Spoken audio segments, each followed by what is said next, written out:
is Serena and welcome back to my channel where I explain current political issues in under 10 minutes. I probably should have done this video earlier, or maybe not, with how it is still changing. But this video will explain the tiered lockdown system. The tier system is designed to account for differing levels of COVID infections in different areas to avoid both the social and economic detrimental impacts of a national lockdown. So here is a full briefing of things you can and cannot do in each tier. So first of all, it's worth noting that the notion of support bubbles applies across all tiers.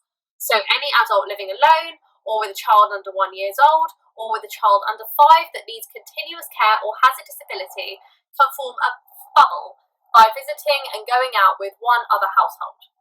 Under all tiers, you must also try and stay 2 meters apart where necessary and wear masks in all public indoor settings, including shops and hospitality venues, when not seated at your table. And sadly for those of us who love a night out, nightclubs and adult entertainment venues remain closed across all tiers, and pubs, bars and restaurants must close at 11 PM, taking their last orders at 10 PM.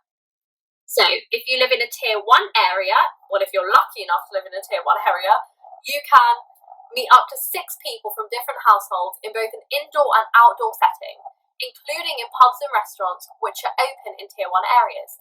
You can also go to the gym or a hair and beauty salon, or go to any shop, as all retail is open in tier 1. However, you must still work from home if you are able to do so, and only travel to work if you cannot do your job from home.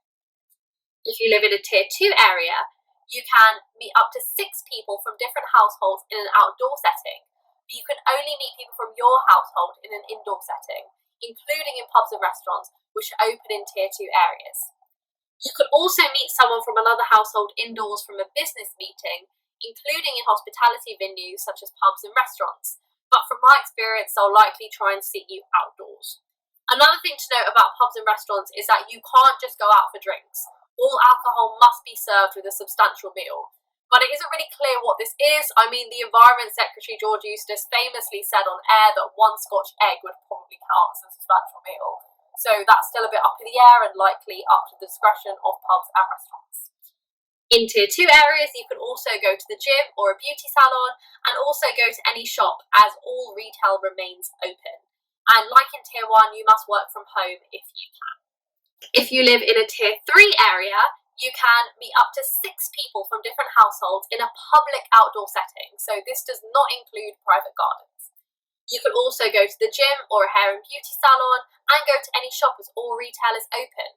However, you can't go to a pub or restaurant, as all hospitality venues are closed in tier 3, but they can still operate as takeaways, and like in tiers 1 and 2, you must work from home if you can.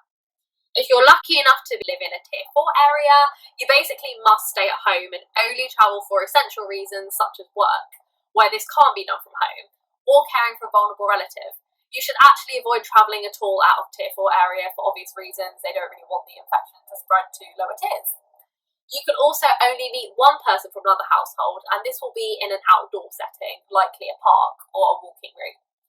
All but essential shops and facilities are also closed in tier 4 areas, so the only shops you can visit will be shops that sell food and essential items, including supermarkets, hardware stores and pharmacies. You can, however, get a takeaway from your favourite pub or restaurant if they are providing this and is still open for takeaway. I hope that this has helped to inform you a bit more about the tier system. Do like and subscribe if this has helped, and do let me know in the comments if you would like to see more videos like this. Thank you so much for watching.